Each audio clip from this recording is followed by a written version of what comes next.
Hi hello नमस्ते. महाराष्ट्रात तिखट सांडग्याची भाजीनी आमटी फार फेमस आहे. उन्हाळ्यात सांडगे केले जातात. भाजी नसली की ही भाजी केली जाते. मस्त चमचमीत रसदार सांडग्याची भाजी करणार आहोत. अगदी सोप्या पद्धतीने भाजी करणार आहोत. त्यासाठी इथे साहित्य घेतलेले दाखवले आहे. प्रथम एका कढईत थोडंसं तेल गरम करून एक वाटी सांडगा भाजून घ्यायचा आहे. ब्राऊन रंगावर चांगल्या प्रकारे भाजून घ्यायचा आहे. भाजला गेलेला सांडगा खूप छान लागतो. चांगल्या प्रकारे सांडगा भाजून घ्यायचा आहे. सांडगा हा ब्राउनिश झालेला आहे. हा सांडगा मिक्सरमधून थोडा खरबरीत वाटून घ्यायचा आहे. अख्खा सांडगाही घातला तरी चालतो, तरीही मी इथे थोडंसं खरबरीत वाटून घेतलेलं आहे. पूर्ण बारीक होऊ द्यायचं नाही आहे. थोडं खरबरीत अशा प्रकारे करून घ्यायचं आहे. हा सांडगा छान रसदार आणि छान होतो. त्यासाठी मी कुकरमधून हा सांडगा करून घेणार आहे. लवकर शिजला जातो. त्यामुळे 1 वाटी तेल कुकरमध्ये गरम करण्यास ठेवलेलं आहे. गरम झालेल्या तेलात कांदा, टोमॅटो चांगल्या प्रकारे परतून घ्यायचा आहे.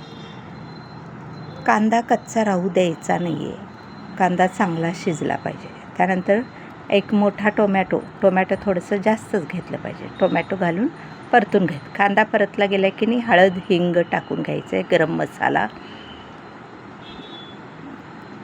आणि तिखट 1 वाटीभर टाकलेलं आहे.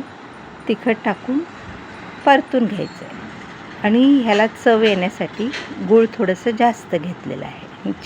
4 बुटुक चिंच आणि 2 असे छोटे खडे गुळाचे घेतलेले आहे आणि परतून घेतलं आहे. हे चांगल्या प्रकारे तिखट परतला गेल्याने फोडलेला सांडगा टाकून 2 सेकंद परत एकदा परतून घ्यायचं आहे.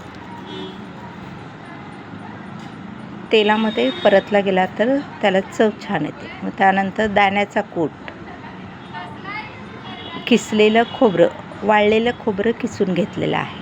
किसलेलं खोबरं, मीठ, चवीनुसार मीठ घ्यायचं आहे. ऑलरेडी सांडग्यात मीठ असतेच. मग ह्या भाजीसाठी डाळ भिजत घातली पाहिजे. म्हणजे भिजलेली डाळच घातलेली चालते. त्यामुळे मी भिजवून घेतलेली आहे आणि कुकरलाही लावणार आहे. एवढी फुटली जात नाही, तरीही मी कुकरला टाकणार आहे. त्यानंतर गरम पाणी टाकून कमी जास्त रसदार भाजी होण्यासाठी मी जास्त 2 ग्लास पाणी टाकलेलं आहे. चांगली उकळी आल्यानंतर झाकण लावून 3 शीट घेणार आहोत. कुकरला 3 शीट आल्यानंतर गार होण्यासाठी ठेवलेलं आहे.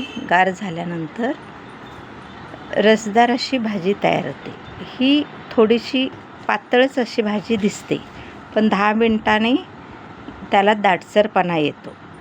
अशी तयार होते सांडग्याची भाजी. तुम्हीही करून बघा. आवडल्यास लाईक, शेअर, सबस्क्राईब करा. धन्यवाद.